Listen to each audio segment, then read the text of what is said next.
सोचो एक पेंटिंग जो 60 साल तक हॉस्पिटल की दीवार के बीच छिपी रही, एक पेंटिंग जो किसी गैलरी में नहीं लगी, ना ही किसी म्यूजियम में देखी गई, पर आज वो पेंटिंग दुनिया की सबसे महंगी इंडियन आर्टवर्क बन गई है। जी हाँ, 119 करोड़ की ये पेंटिंग सिर्फ एक पेंटिंग है या कोई हिडन ट्रेजर है जिसे दुनिया ने डिस्कवर कर लिया है। नमस्ते, मैं हूँ ज्योति और आप सुन रहे हैं आर्ट की बातें विद ऑड हिस्ट्री पॉडकास्ट। आज हम मॉडर्न इंडियन आर्ट के लीजेंड मिस्टर एम.एफ. हुसैन के मास्टरपीस पेंटिंग की जो क्रिस्टीज न्यूयॉर्क ऑक्शन में 119 करोड़ में बिकी। ये सिर्फ एक रिकॉर्ड ब्रेकिंग सेल नहीं बल्कि ये एक सिग्नल है Indian art finally global stage पर अपनी जगह बना रही है। क्या इस पेंटिंग के पीछे एक ऐसी कहानी छुपी हुई है जो अब तक आपको नहीं पता?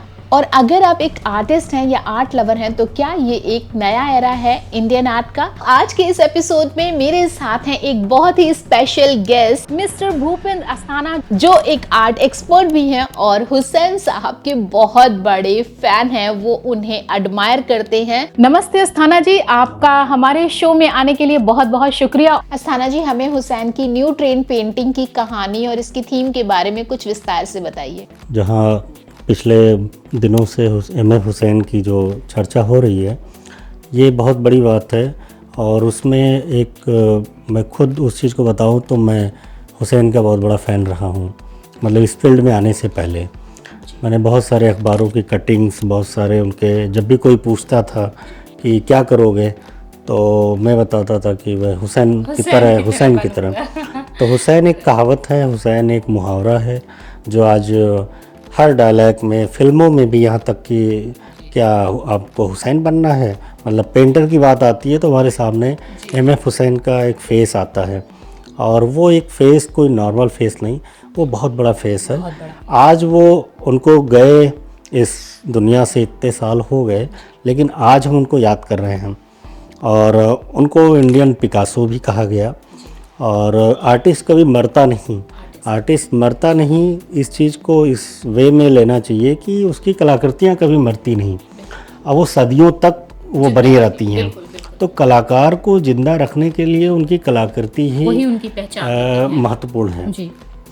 तो आज हम जैसे एक चर्चा हो रही है पूरे विश्व में ऑक्शन के बारे में जो क्रिस्टीज ने किया न्यूयॉर्क में, और एम.एफ. हुसैन की पेंटिंग्स के बारे में जो ग्राम यात्रा करके है, जो 1954 में हुसैन ने उस चीज़ को बनाया। और वो किस तरीके से इंडिया से वो पेंटिंग कैसे कैसे होते हुए नॉर्वे तक पहुंचती है पेंटिंग, उसका एक बहुत बड़ा एक यात्रा है। लेकिन अगर हुसैन की पेंटिंग्स की बात करें तो आज जो 119 करोड़ लगभग उसकी जो चर्चा हो रही है, जिसको किरण नदार, जो आज सबसे बड़ा आर्ट कलेक्टर है, वो किरण नदार, और उन्होंने सिर्फ हुसैन ने बहुत सारे कलाकारों की कलाकृतियों को उन्होंने कलेक्ट किया। और उनका एक मोटो है कि वो बहुत सारे आर्टिस्ट के आर्ट वर्क को कलेक्शन करेंगे आगे भी। और उनका ये भी प्रयास है कि हम बहुत सारे जो हमारे इंडियन आर्टिस्ट के वर्क बाहर भी हैं तो हम किसी न किसी तरीके से उसको वापस ले आएँ। ये भी एक बड़ी बात है। और हुसैन तो एक इंटरनेशनल मार्केट में अगर हम बोलें तो हुसैन की एक बड़ी पहचान है, अपनी एक आइडेंटिटी है। लेकिन एक चीज़ यहाँ पे और भी है कि हमको जिस तरीके से उस रेट को लेके एक हाइप मचा हुआ है, तो वो मेरे हिसाब से उस रेट से पहले हमको आर्टिस्ट की एक यात्रा और उसकी कला को पहचानने की ज़रूरत है। बिल्कुल सही, बिल्कुल सही। क्योंकि ग्लैमर और आर्टिस्ट की लाइफ, उसको केवल ऐसे पर्दे पे देखना ये ही मायने नहीं रखता, उसके पीछे की भी जर्नी को जानना ज़रूरी है।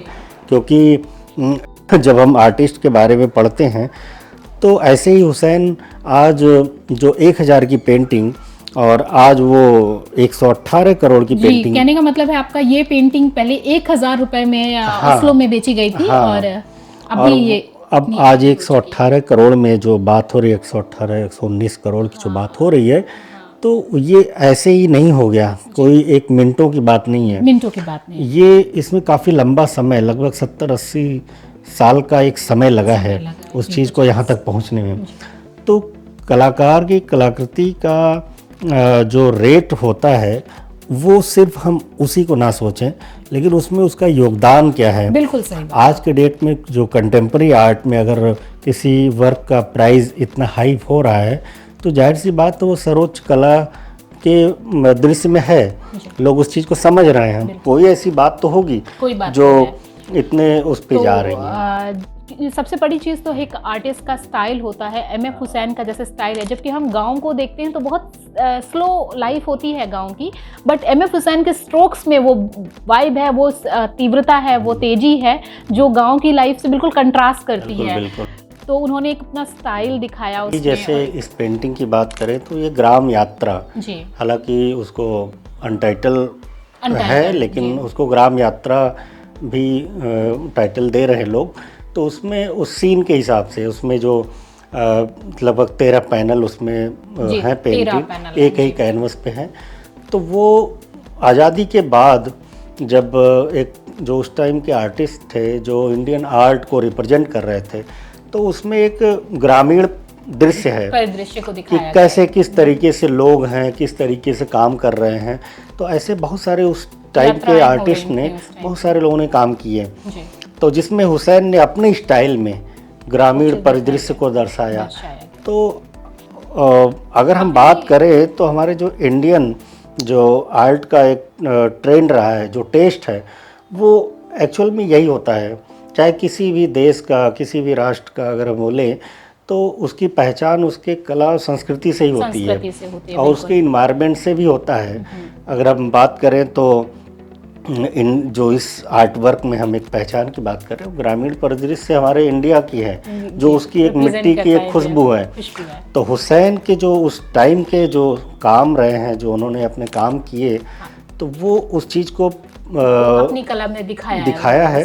और उसमें जो उनके बोल्ड जो कलर पैचेस हैं, हालांकि उसके बाद के जितने काम हैं उसमें भी हम देखें तो उसका एक छोटा छोटा रूप हम उसमें देख पा रहे हैं। जो पैनल है 13 पैनल जो हैं, उसमें हम उनके छोटे छोटे स्ट्रोक को देख सकते हैं, जो बाद में चल के वो एक बड़े कैनवस पे उभरता है। ये इनकी पेंटिंग हर कोई फिजिकली सबके लिए देखना पॉसिबल नहीं है। किरण नादार म्यूजियम जो अब खरीद चुके हैं तो वो मोस्ट प्रोबेबली अब इसे डिस्प्ले करेंगे, पब्लिक के लिए दिखाएंगे, तो उनको हो सकता है देखने को आने वाले टाइम में मिल जाए। बट कुछ ऐसे लोग हैं जो लोग शायद फिजिकली जाके उनकी पेंटिंग को नहीं देख सकते हैं, तो मैं उनकी पेंटिंग का स्क्रीनशॉट शेयर करूंगी आप लोगों के साथ में, जो हमने वर्चुअली देखी है, तो आप उसे देख सकते हैं। पर डिटेलिंग देखने के लिए किसी भी पेंटिंग को फिजिकली देखना बहुत ज़रूरी हो जाता है, और उनके वर्क को समझने के लिए, उनके स्ट्रोक्स को समझने के लिए। जैसे कि अभी आपने कहा कि पैसों को हमें इतना हाइप नहीं देना चाहिए, तो क्या बिना इस उम्मीद के कला में करियर बनाना संभव है? क्योंकि ये हमारी डेली नीड्स को फुलफिल करता है, तो इसके बिना क्या कला की जा सकती है या फिर कला में टिके रहना संभव है? जैसे पैसे को हम इग्नोर नहीं कर सकते। ये हमारे लाइफ का एक बहुत बड़ा एक हिस्सा है और एक चैलेंज भी है कि आर्टिस्ट के साथ एक बहुत बड़ा चैलेंज है कि वो काम को करते हुए और एक अर्निंग का एक स्रोत बनाना पड़ता है, क्योंकि इतना आसान नहीं है कलाकार को एक कलाकार बनना जी। क्योंकि कलाकार बनने के लिए कोई 1-2 मिनट की बात नहीं है कि वो चुटकियों में वो कलाकार बन गया। तो उसके लिए एक यात्रा तय करनी पड़ती है, एक समय लगता है, उसको अपने काम में एक श्रद्धा के साथ, उसको एक लगन के साथ करना पड़ता है। मतलब आपका है कि ये कोई मंजिल नहीं है, ये एक जर्नी है जिसे आपको तय करना है। ये कंटिन्यूएशन एक प्रोसेस है ना। ये कला कोई एक ठहराव नहीं है कभी। आप चाहे लियोनार्डो का देखिए, चाहे आप पिकासो के काम देखिए, वैन गॉग के काम देखिए, चाहे आप अपने इंडियन आर्ट में देखें तो रजा सूजा, या हम बिहारी मुखर्जी, या बहुत सारे जो ट्रेडिशनल आर्टिस्ट रहे हैं, जो फोक आर्टिस्ट रहे हैं, या जिनके बड़े बड़े नाम हम ले रहे हैं, चाहे स्वामीनाथन रहे, उन्हें हम उनकी कला में देख सकते हैं। उनकी कला में आज हम पता चल जाता है आज कि हम इनकी कला है। आज हम भले ही उनको हम उनसे मिले नहीं, उनको देखे नहीं, लेकिन उनके जब बात होती है, उनके काम को जब देखते हैं तो उनको हम फील करते हैं। बिल्कुल ऐसे रहे होंगे। हाँ, क्योंकि एक शैली है उनकी, एक शैली डेवलप हो जाती है एक आर्टिस्ट। आज हम इंडियन आर्ट में अगर मार्केट की बात करें तो, और नए जो उभरते हुए कलाकार हैं या जो इस फील्ड में अभी आने की सोच रहे हैं या जिनको लगता है कि हम कला में हमारा थोड़ा एक इंटरेस्ट है, तो हम उस चीज़ को एक लंबे टाइम तक करें, करियर के रूप में हाँ करियर के रूप में करें।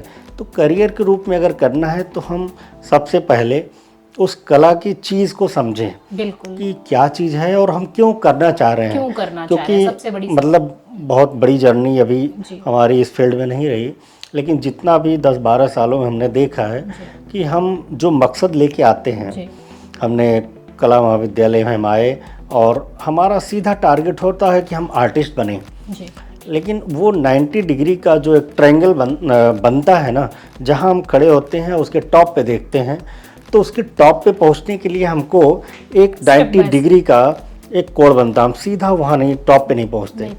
तो जितने भी कलाकार रहे हैं उनको वो दूरी तय करनी पड़ती है, फिर उस हिसाब से वो बढ़ना पड़ता है। वो टाइम टू टाइम चीजें जो लर्न करते हैं वो उनकी कला में रिफ्लेक्ट होती है। और ऐसा नहीं है कि अगर वो टॉप पे पहुंच भी गए तो वो वहाँ टिके हों, तो वो टिकना मुझे नहीं लगता कि टॉप की ऐसी कोई परिभाषा है, क्योंकि टॉप तो है नहीं कहीं। नहीं, अब जैसे अगर हम मान लें कि हमारी मंजिल यही है, तो ऐसा नहीं है कि आप मंजिल पे वहाँ पहुँच गए और आप वहीं ठहरे रहेंगे, रुक जाएंगे। नहीं, आपको अगर आप एक्टिव नहीं हैं, आपने वहाँ पहुँचे आप, लेकिन आप वहाँ से लड़खड़ा सकते हैं। तो जो आर्ट को एंजॉय करते हुए, जीते हुए और फील करते हुए आपको आगे बढ़ना है। कला सिर्फ ग्लैमर नहीं है, कोई रेस नहीं है, कोई रेस नहीं है, इसमें आपको एक स्वतंत्र रूप में और आपके सारे इंद्रियों को खोल के आपके माइंड भी ओपन होने चाहिए, आंखें आपकी ओपन होनी चाहिए, और उस चीज़ को समझने के लिए बहुत बारीक तरीके से आपको नज़रिया भी वो होने चाहिए। लोगों के बारे में पढ़ना भी बहुत इम्पोर्टेंट है। बहुत जी, बिल्कुल। कला सिर्फ एक सुंदर चित्र नहीं है, बल्कि अपनी सेंसेस का यूज़ करते हुए अपने विचारों, अपने नज़रिए को स्थापित करना ही एक आर्टिस्ट की पहचान है। ये है कि जब हमारे विचारों को, जब उसमें हमारे पास विचार कब बनते हैं, जब हमारे पास चीज़ें होंगी, जब चीज़ों के बारे में जानकारी होगी। हमारे पास अगर हमको खिचड़ी बनानी है तो मटेरियल होना जरूरी है, या हम खिचड़ी के अलावा अगर हम कोई और डिश बनाना चाह रहे हैं तो उसके लिए भी मटेरियल होना चाहिए। अब हमारे पास मटेरियल ही नहीं है तो हमारे विचार कैसे बनेंगे? तो उसके लिए हमको पढ़ना, देखना, सुनना, ये सारी चीज़ों को बहुत ज़रूरी है। अमूमन ये कमी पाई गई है कलाकारों में कि वो मतलब नहीं एक्सेप्ट कर पाते, वो अपने ही दुनिया में वो लगे रहते हैं। लेकिन ये कोई मतलब ऐसी कोई बात नहीं है कि कलाकार उस चीज़ को अपने आप को डेवलप करता है। जी बिल्कुल, पहले ही हमने बात की कि रेस नहीं है। हाँ, रेस नहीं है, तो वो ये कि ऐसा नहीं है, वो एक टाइम पे उसको लगता है कि अब मुझे कुछ मटेरियल और इकट्ठा करना चाहिए, तो वो जानना चाहता है।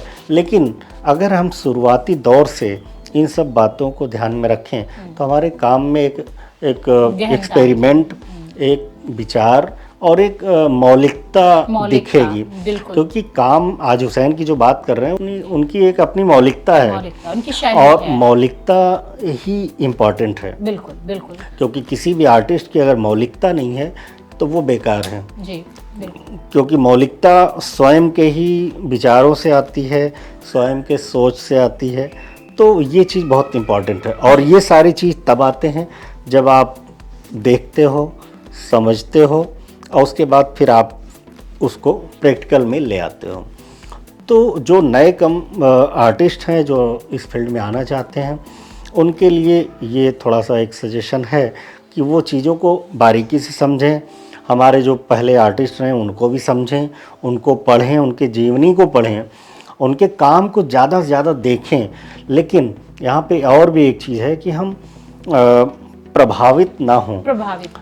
जैसे प्रेरित होना, प्रभावित होना, फिर उसके बाद एक मौलिकता को देना।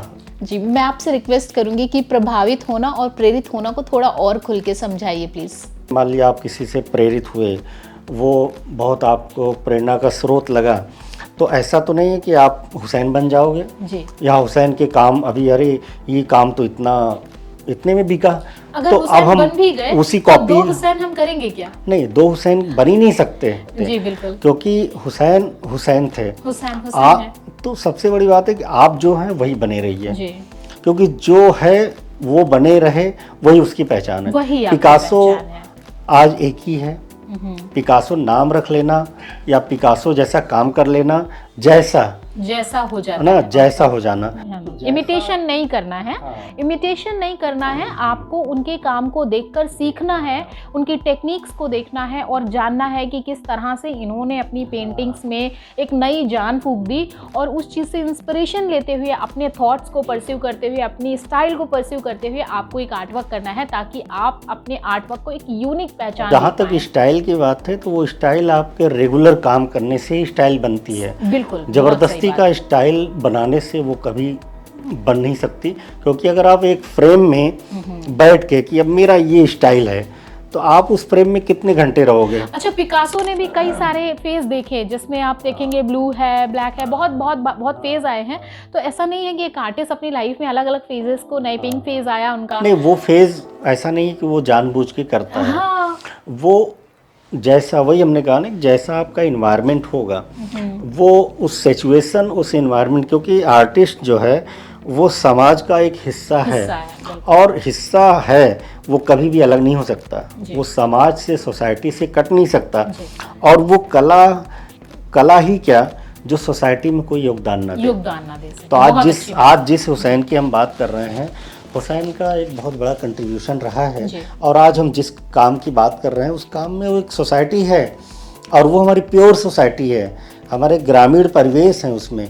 अब वो उस टाइम का है, उसके आप कलर को देखिए तो वो फ्रेशनेस, ऐसा लगता है आज़ादी के बाद की जो दुनिया है, जो हमारा देश है, उसे हम वो दिख रहा है। वो परिदृश्य को एक हाँ, वहाँ पर तो दिखाया जाता इसलिए है। उसकी वैल्यू है जी। उस ग्रामीण परिवेश, तो वो उनकी मौलिकता है। मौलिकता और वो उनका एक स्टाइल जो था, वो जानबूझ के उस स्टाइल में नहीं, लेकिन वो स्टाइल उनकी जो काम करती गई, वो उनके ब्रश स्ट्रोक से ही चलते से गए। पता चलती है। और उससे पहले भी उन्होंने बहुत सारे काम किए।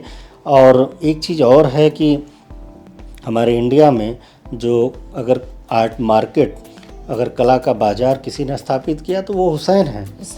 हुसैन के ही दम पे आज जो कलाकार अपनी कलाकृतियों को बेच रहा है, लोग खरीद रहे हैं और कर रहे हैं, तो इसका एक श्रेय हुसैन को जाता है। नए आर्टिस्ट जो कला के क्षेत्र में आना चाहते हैं, अपना करियर बनाना चाहते हैं, उनके बारे में कोई सलाह जिससे उनके करियर को एक नया बूम मिल सके? उसके लिए बहुत सारे, आज के डेट में तो बहुत सारे ऐसे स्रोत हैं। सबसे बड़ा एक सोशल मीडिया हमारा जो है, लोग उसका इस्तेमाल अपने अपने तरीके से कर रहे हैं।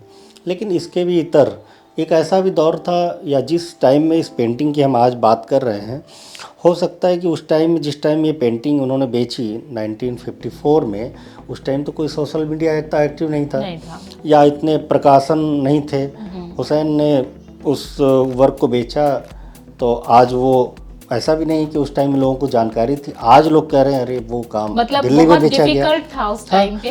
लेकिन अभी बहुत आसान हो चुका है। अब आप देखिए कि वो काम नॉर्वे तक पहुंचा जी। और वो न्यूयॉर्क में उसका एक ऑक्शन होता है। तो ये बताइए कि उस काम को वहां तक पहुंचना, फिर वो काम लौट के फिर वहीं आना, तो ये एक यात्रा रही है। उस काम की भी एक अलग यात्रा है। जी, बिल्कुल। तो आज जैसे किरण नादार जैसे है ना, ऐसे अंबानी इंटरनेशनल सेंटर भी बना, ऐसी बहुत सारी अच्छी अच्छी आर्ट गैलरीज़ हैं, जैसे धूमीमल है ना, आपके बहुत सारे आर्ट गैलरीज़ हैं, हैबिटेट सेंटर है ना, और ऐसे भी रिप्रेजेंट करने के लिए बहुत सारे गवर्नमेंट की संस्थाएं भी हैं, ललित कला है। तो जो आर्टिस्ट हैं वो अपने काम को शोकेस करते रहते हैं, और ये जो नए आर्टिस्ट हैं जो यंग आ रहे हैं इस फील्ड में, उनके लिए भी जानकारी का एक है कि वो इन जगहों पे वो शोकेस करें, और लेकिन वो निरंतर वो काम करें। क्योंकि जो हुसैन का एक आज हम बात कर रहे हैं, उस रेट को लेकर के, उस दाम को लेकर के, तो वो एक दिन में नहीं बना, उसमें वो उसकी निरंतरता है। अगर वो मान लीजिए उन्होंने काम बेच दिया होता, छोड़ दिया होता, कोई काम और करते, तो आज उसका इतना रेट नहीं होता, इतना दाम नहीं होता, नहीं कोई जान पाता। लेकिन वो अंतिम दौर तक उन्होंने पेंटिंग बनाई, और वो एक तरीके से उन्होंने वो उनके एक चाइल्ड ही तो रहे, उनके जितने आर्टिस्ट के लिए उनका जो काम होता है वो उनका बच्चा ही होता है। उनका और खुद का प्रोडक्शन है, उनकी अपनी आत्मा से तो निकली हुई वो उस चीज़ है। हालांकि कला की कोई कीमत नहीं है, कीमत नहीं है। लेकिन अगर आज के दौर में उसकी कीमत लग रही है तो इसका मतलब कि वो ऐसे ऐसे लोग हैं जो उस चीज़ को समझने वाले लोग हैं।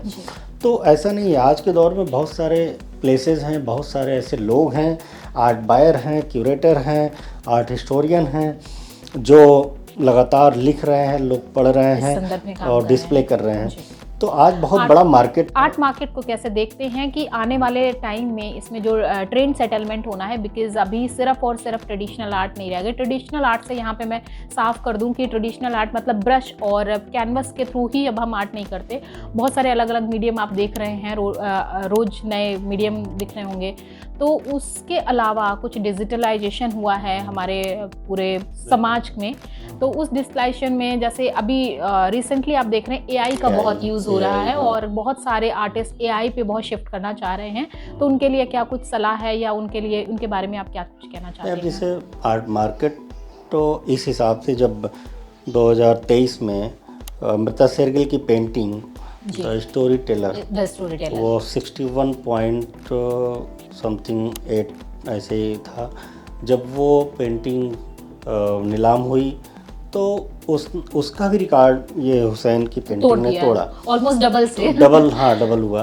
तो हमने शुरू में ही बोला था कि हम रेट को, उसके दाम को इतना हाइप ना करें, लेकिन उसकी हम क्वालिटी देखें। तो वो जो आप अमृता शेरगिल की पेंटिंग देखेंगे तो उसमें एक इन्वायरमेंट है, इंडियननेस है, इंडियन का जो भारतीयता की पहचान वो है, ग्रामीण परिवेश उसमें भी है। तो एक तरीके से जो आर्टिस्ट की स्टाइल है वही काम आती है, उस समय को वो रिप्रेजेंट करता है।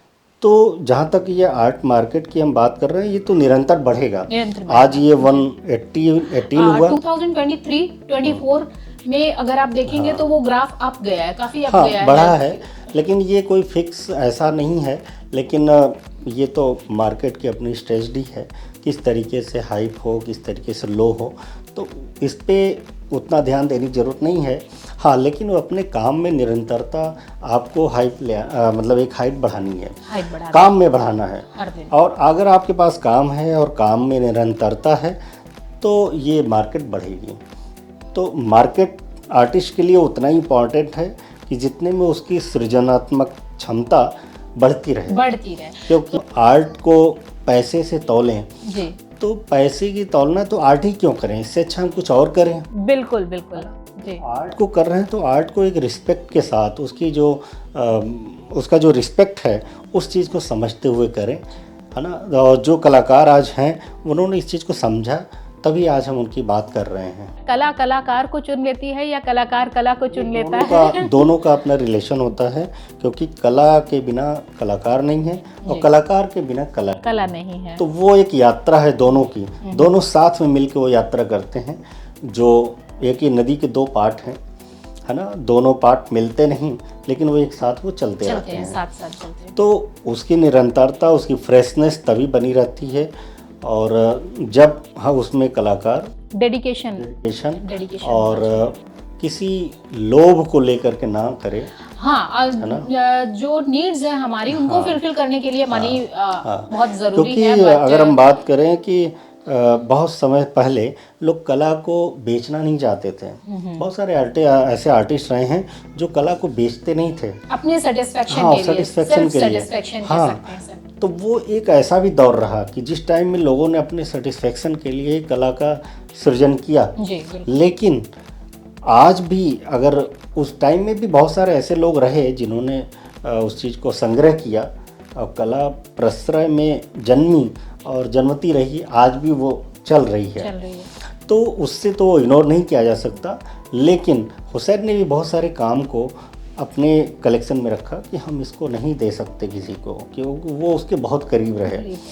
तो आज के डेट में हम कला को सिर्फ मार्केट पे देख करके कि ये 118 करोड़ में बिका तो हम भी अब चले पेंटिंग बनाएं या उसी तरीके की पेंटिंग बनाएं, तो ये गलत है।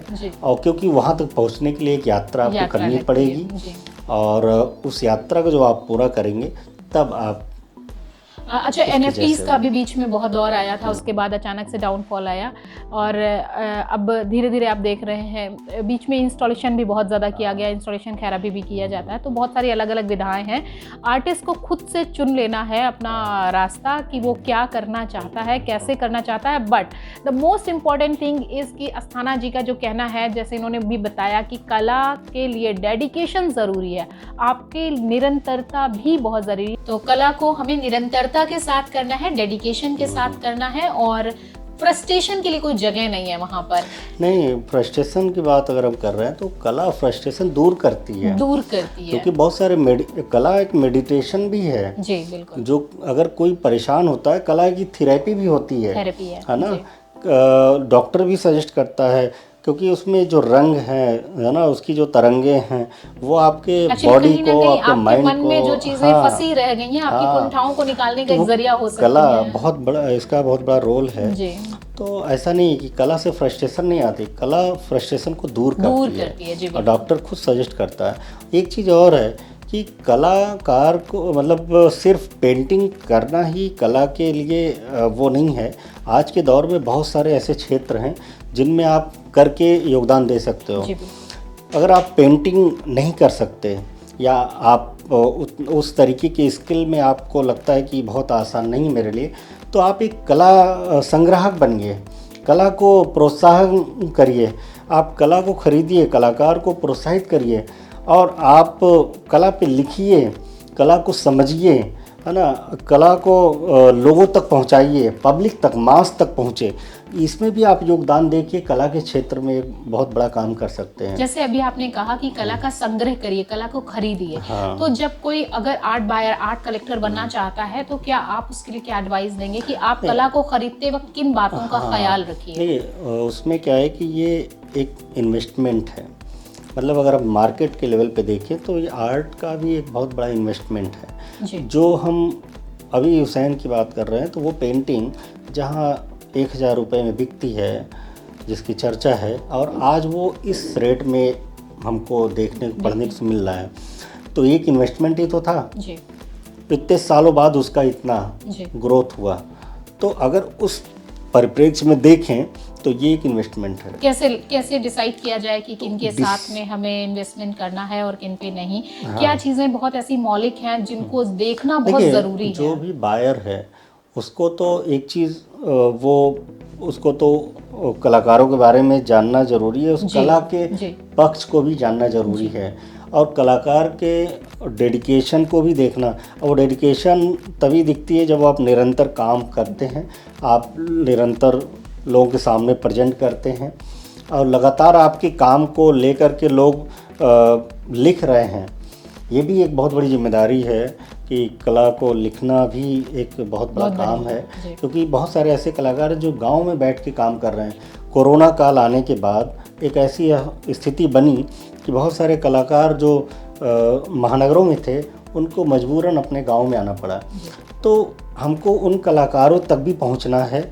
वो जो कला लेखन करने वाले हैं, जो क्रिटिक हैं, उनकी भी जिम्मेदारी है कि वो उनके गांव तक पहुंचे, उन कलाकारों को भी फोकस किया जाए, अपने लेवल पे सब लोग कंट्रीब्यूशन दें। तो इसलिए संग्रह करना एक ही आदमी की बात नहीं है। आपने बड़ी अच्छी बात कही कि कला संग्रह करते समय हमें ये कलाकार को देखना वो कितना काम कर रहा है और उस काम के साथ वो कितना जुड़ा हुआ है, कितना ज़्यादा जुड़ाव है कलाकार का कला के साथ में। और एक चीज़ और, एक्सपेरिमेंट भी देखा जा रहा है, क्योंकि अमूमन ऐसा होता है जो बिक रहा है आर्टिस्ट उसी पर रुक जाता है, वो एक्सपेरिमेंट नहीं कर पाता है। हाँ, वो पैसे आने शुरू होते हैं तो कई बार लगता तो वो सोचता है कि पता नहीं ये अगर इसमें कुछ चेंजेस करें, डर नहीं होना चाहिए आपको एक्सपेरिमेंट करने में, डर नहीं होना चाहिए, क्योंकि आप अपने फ्रीडम है और आप अपने स्किल का इस्तेमाल करते हो, एक्सपेरिमेंट करिए, उसमें डरने की जरूरत नहीं।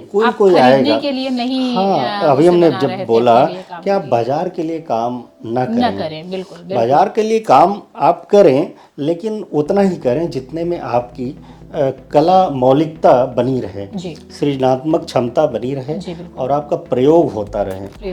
और आप देख लीजिए आज जितने भी इंडिया के अच्छे आर्टिस्ट हैं जिनके हम नाम लेते हैं, तो उसमें उन लोगों ने बहुत सारे काम में प्रयोग किए, वो कहीं ठहरे नहीं, क्योंकि ठहरा हुआ पानी सड़न उत्पन्न करता है और वो बढ़ नहीं पाता है और वो धीरे धीरे वो जमना शुरू हो जाता है। तो ठीक है, आप मार्केट के लिए जो काम कर रहे हैं वो करते रहिए, फिर भी जिन भी लेकिन आपकी आर्टिस्ट जो को हम देखते मौलिकता हैं, है, अगर हम उन आर्टिस्ट को ना देखें, उनका सिग्नेचर ना भी देखें, तो भी हम उनकी पेंटिंग को देखकर ये रिकॉग्नाइज कर लेते हैं कि ये फला आर्टिस्ट की बिल्कुल, पेंटिंग है। तो ये उनकी कला का कमाल है, अब ये उनकी शैली का कमाल आप है। हुसैन के काम को देखिए, शुरू से लेके और अंतिम टाइम तक के काम, आप किसी भी हुसैन काम, दिखते हैं उस काम में, हुसैन उनका दिखते एक हैं। सिग्नेचर है और लोगों ने पसंद किया, जी बिल्कुल। चाहे रजा हो, चाहे सूजा हो, चाहे शायद इसीलिए क्योंकि वो यूनिक रहे और लगातार इन्होंने काम किया और लगातार उन लोगों ने एक्सपेरिमेंट भी किया अलग अलग तरीक़ों से। हुसैन ने तो पेंटिंग के अलावा फिल्मों में भी काम किया, तो फिल्मों में जब आर्ट को ले आते हैं वो, तब देखिए मास तक पहुंचता है और एक आर्ट की एक सेंस डेवलप होती है लोग, अरे ये भी एक चीज़ हो सकती है। किस तरीके से उनके मीनाक्षी में, किस तरीके से उनके माधुरी दीक्षित जो फिल्म थी उनकी गजगामिनी है, किस तरीके के सेट उन्होंने बनाए, वो कितना मतलब आर्टिस्टिक अप्रोच दिखता है। जी बिल्कुल, कमर्शियल में वो तो एक तरीके से हुसैन का कहीं एक योगदान तो मानेंगे ना कि आर्ट मार्केट में बहुत कला को एक वहाँ तक पहुँचाने का जो जिम्मा उन्होंने लिया, उसको निभाया। शायद उसी जिम्मे की वजह से हम आज उन्हें याद कर रहे हैं। आज कहावत जो मुहावरे बने हैं, लोग कहते कोई भी आर्ट की हम पेंटर बनना चाहते हैं, हुसैन बनोगे क्या, लोग ऐसे कहते हैं हुसैन बनना है। तो एक मुहावरा बनना बहुत आसान नहीं है। पिकासो को जिस तरह से पिकासो बनोगे, आज बड़े बड़े इंस्टीट्यूट पिकासो के नाम से हैं, तो जबकि पिकासो को गए कितने साल हो गए। जी बिल्कुल, अगर वो रुक गए होते, थम गए होते, डर गए होते, या फिर उन्होंने अपनी आर्ट को सिर्फ बाजार के नजरिए से देखा होता, तो शायद आज हम उनकी बात नहीं करते। आप देख लीजिए, जिन्होंने बाजार को देखा वो बाजार तक ही रह गए और बाजार में वो खो गए और भीड़ में खो गए। हाँ, राजा रवि वर्मा की बात होती है, उस टाइम में और भी आर्टिस्ट रहे होंगे, लेकिन आज हम राजा रवि वर्मा की बात क्यों करते हैं? उन्होंने एक्सपेरिमेंट किया, उन्होंने लगातार काम किया और पिकासो इतने काम किया, पिकासो ने इतना स्केचिंग की, इतने ड्राइंग की, इतने पेंटिंग बनाए, तो उन्होंने स्कल्पचर भी बनाए, तो एक एक्सपेरिमेंट दिखा ना, वो कहीं ठहरे नहीं। तो ये एक यात्रा की बात है। आज आपसे बात करके बहुत ही ज़्यादा मज़ा आया, ज़बरदस्त कॉन्वर्सेशन था हमारा ये, और उम्मीद करते हैं हम अगले कॉन्वर्सेशन में, अगली पॉडकास्ट में डिटेल में चर्चा करेंगे। आप एक बहुत अच्छे क्यूरेटर भी हैं, तो नेक्स्ट एपिसोड में क्यूरेशन के पार्ट पे हम बातचीत करेंगे। तो अस्थाना जी, आपके साथ बात करके बहुत अच्छा लगा, और अब आप हमारे दर्शकों के साथ में अपना इंस्टा हैंडल या फिर आप अपना फेसबुक अकाउंट साझा करिए कि जो लोग आपसे कनेक्ट होना चाहते हैं वो आपको कहाँ पर कनेक्ट कर सकते हैं, वो आप ज़रूर से बताइए। भूपेंद्र अस्थाना के नाम से फेसबुक आईडी है, इंस्टाग्राम है, और लगातार इस फील्ड में लगभग 12-13 सालों से काम करते हुआ, तो हम लोग फिर इस चीज़ को, इस यात्रा को कंटिन्यू करेंगे। अभी के लिए thank you so much Asthana ji. तो आज का ये डिस्कशन काफ़ी मज़ेदार रहा। हुसैन साहब की लेगेसी सिर्फ उनकी पेंटिंग्स तक सीमित नहीं है, बल्कि उनके विज़न और उनके एक नए इंडियन आर्ट मूवमेंट के बीच में भी बसती है। अस्थाना जी, आपने जो भी इंसाइट्स दिए उनके लिए आपका बहुत बहुत शुक्रिया। तो दोस्तों, आपका क्या कहना है? क्या ये ऑक्शन एक टर्निंग पॉइंट है इंडियन आर्ट के लिए? आपको हुसैन साहब का कौन सा आर्टवर्क सबसे ज़्यादा पसंद है? Drop a comment below and don't forget to like, share, subscribe for more such contents. Until next time, keep exploring, keep creating. Bye bye.